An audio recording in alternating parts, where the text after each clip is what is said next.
kita tahu bahwa di PDIP sendiri, di internal sendiri kan memang sedang ada semacam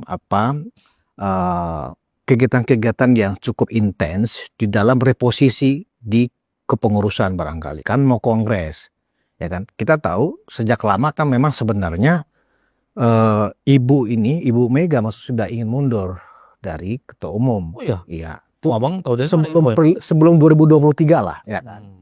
Nah, tetapi karena dinamika politik, ya kan, yang pada saat itu terjadi, memaksa harus ibu yang memimpin sampai hari ini kan begitu, karena ada ketegangan politik, khususnya dengan yang namanya Pak Jokowi kan waktu itu. Nah, sekarang mau kongres, kan berarti kan ibu juga bertambah nih umurnya, bertambah sepuh. Ada semacam sabda dari Ibu Ketum bahwa yang menjadi penggantinya beliau sebagai ketum itu harus Trah Soekarno.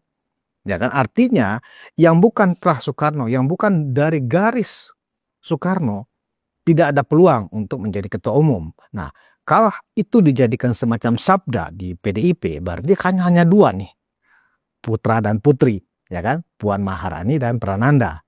Nah, ketika memang ada kasus Hasto menjadi tersangka, ini kemudian dikait-kaitkan dengan kongres yang mungkin bisa jadi apakah menetapkan Ibu Mega kembali menjadi ketua umum atau salah satu dari dua ini akan ditunjuk atau dipilih, ya kan, lewat kongres sebagai ketua umum. Nah, bisa jadi pergantian sekjen atau dengan tersangkanya kasus Hasto ini ada triggernya, ya kan, untuk memulai persiapan kongres siapa yang akan menjadi ketua umum. Kenapa? Karena Hasto ini adalah kubu dari Prananda, kan begitu. Kubu dari Prananda nih. Abang kok banyak tahu tentang PDIP? Enggak, itu kan yang ngasih tahu juga Mas Adi. Nah, jadi Mas Adi, dilihat dari konsolidasi menuju kongres dan memang ada reorganisasi di level pimpinan puncak, menurut Mas Adi ke depan ini apa yang sebaiknya dilakukan oleh elit PDIP supaya ruang untuk mendapatkan lagi citra yang bagus dari masyarakat menuju 2029 itu juga nggak terlalu jauh ketinggalan gitu loh maksudnya. Ya, saya kira memang harus segera melakukan konsolidasi internal ya. Langkah-langkah strategis setelah Hasto itu ditetapkan sebagai tersangka. Secara citra partai tentu pasti ini buruk dan negatif. Ya. Langkah-langkahnya tentu adalah antisipasi. Apa upaya-upaya untuk memulihkan ini semua, Bang? Ini tentu PDIP harus gerak cepat ya dalam konteks ini. Ya minimal sudah akan ditentukan soal posisi sekjen misalnya ya. Sekaligus untuk mempersiapkan bagaimana jalan untuk menuju kongres di 2025. Kan kira-kira begitu ya jalan ceritanya. Nah, yang kedua mungkin juga bicara tentang reposisi. Bagaimana bangunan narasi yang selama ini cukup dominan PDIP yang sangat lantang, agresif gitu ya. Yang itu dianggap kontraproduktif dengan kondisi politik saat ini. Baik demi kepentingan koalisi ataupun ingin menjaga hubungan baik dengan koalisi merah putih ataupun memang mayoritas pemilih secara umum yang memang tidak terlampau menyukai gaya-gaya politik yang konfrontatif. Ini yang saya kira memang menjadi penting repositioning soal isu politik yang harus disampaikan oleh PDIP.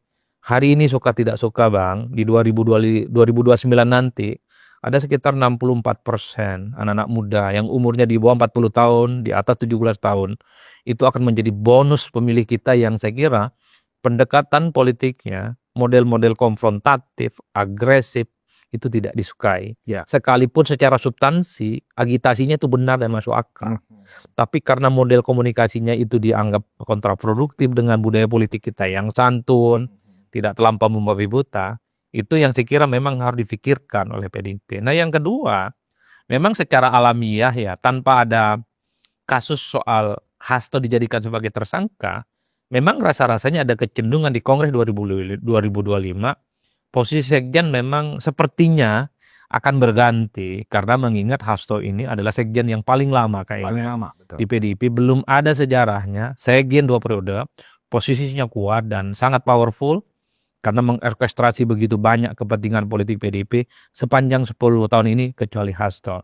Artinya tanpa Hasto ditersangkakan sekalipun, publik taunya kok kayaknya kalau dalam posisi sekjen ada deh desakan-desakan untuk pergantian, entah itu dari kubu mana yang abang tadi sudah sebutkan. Karena mengingat mungkin Hasto sebagai sekjen sudah 2 periode. Ya. Artinya secara alami ya pergantian itu mungkin akan terjadi ya. Nah yang agak ramai memang apa yang abang tadi sebutkan soal ketua umum ya. Ya abang bilang saya nggak tahu dari mana infonya ya karena kita kan cuman mengajar meneliti gitu. Ada desakan supaya Megawati mundur 2023 karena persoalan regenerasi tapi karena sesuatu dan lain hal jadi nggak maju. Ya bagi saya kalau melihat dari jauh ini bagian dari momentum di 2005 soal suksesi kepemimpinan di PDIP itu mungkin sedang terjadi. Per hari ini kita menyaksikan Bu Megawati Soekarno Putri itu masih sehat ya masih cukup kuat.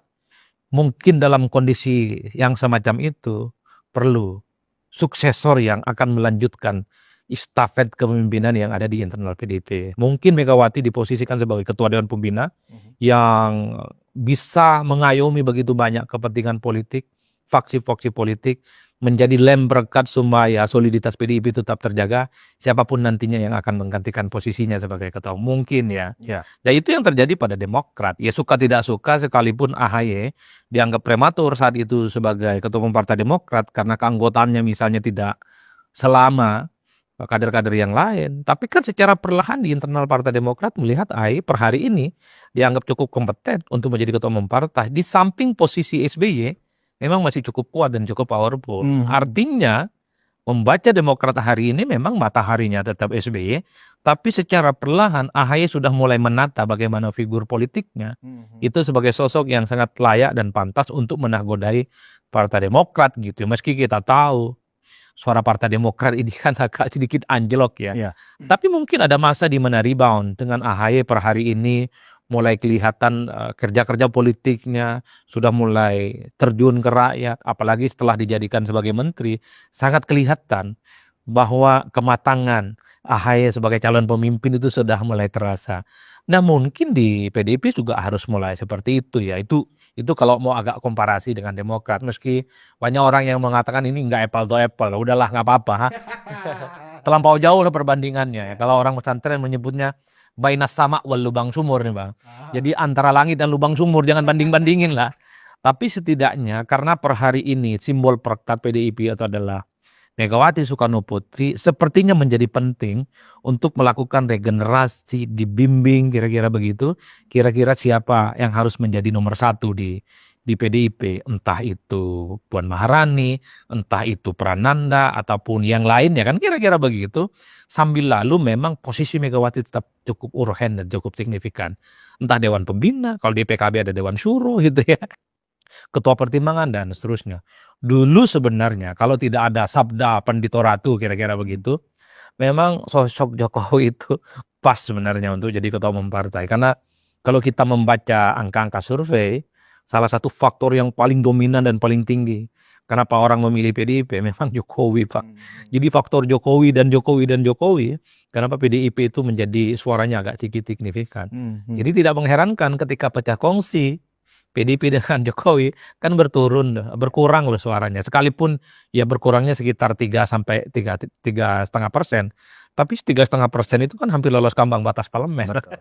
Karena 3,5% itu nggak lolos.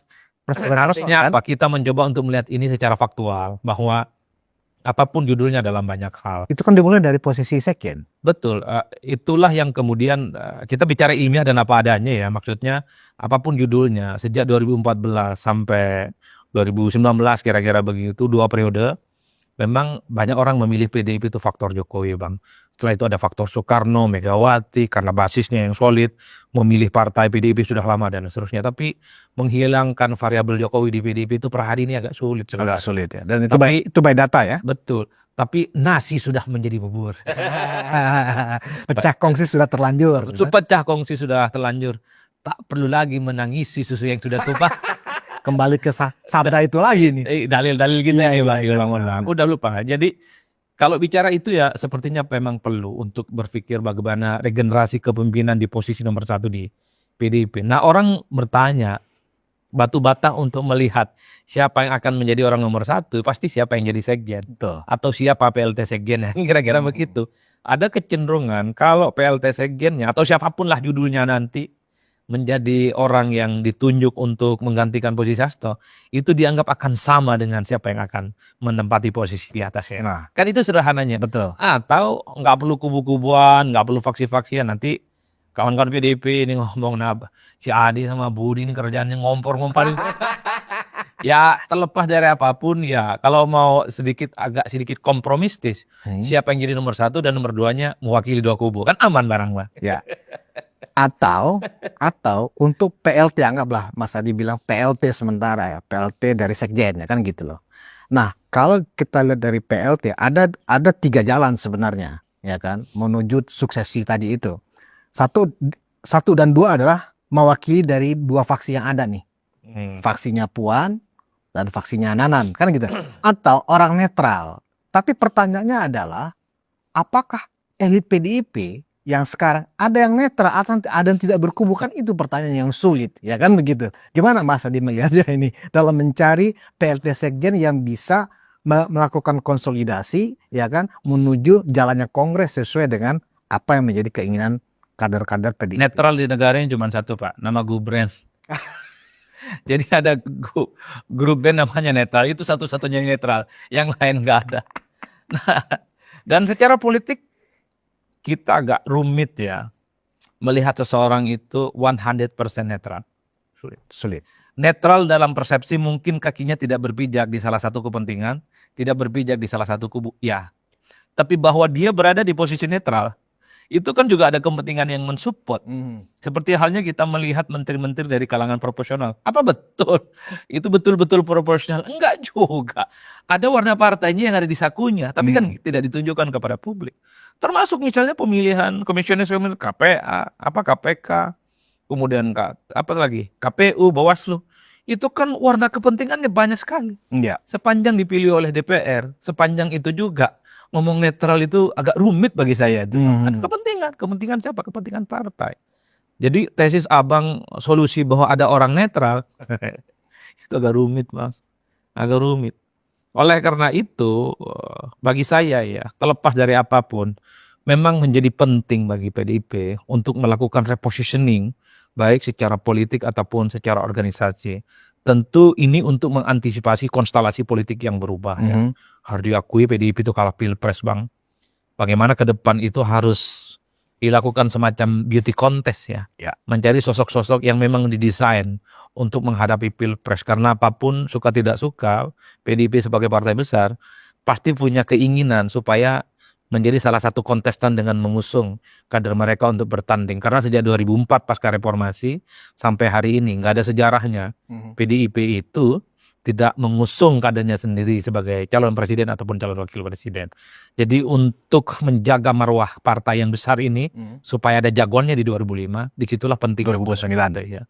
Oleh karena itu yang saya kira menjadi penting, termasuk soal reposisi isu, positioning narasi, dan argumen-argumen yang besar.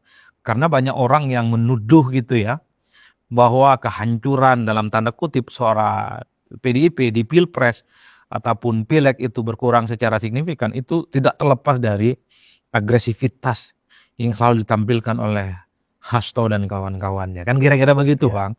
Bahkan kalau banyak kan kubu-kubu Jokowi mengatakan ya terlampau agresif sih nyerang Jokowi. Jadi pendukung Jokowi kabur ke tempat yang lain. Iya. Iya kan? Iya. Dan itu yang saya kira memang betul atau tidak, saya kira PDIP pasti punya banyak data, punya guidance apa betul tampilan-tampilan agresif, kritis yang terlampau vulgar itu merugikan dan membuat orang begitulah tidak mau ingin menjadi bagian dari pemilih PDIP. Nah di situ sepertinya memang butuh permenungan yang cukup mendalam bagi PDIP. Karena PDIP apapun Bang, masih menjadi partai yang saya kira cukup diperhitungkan dalam konteks politik di 5 tahun yang akan datang.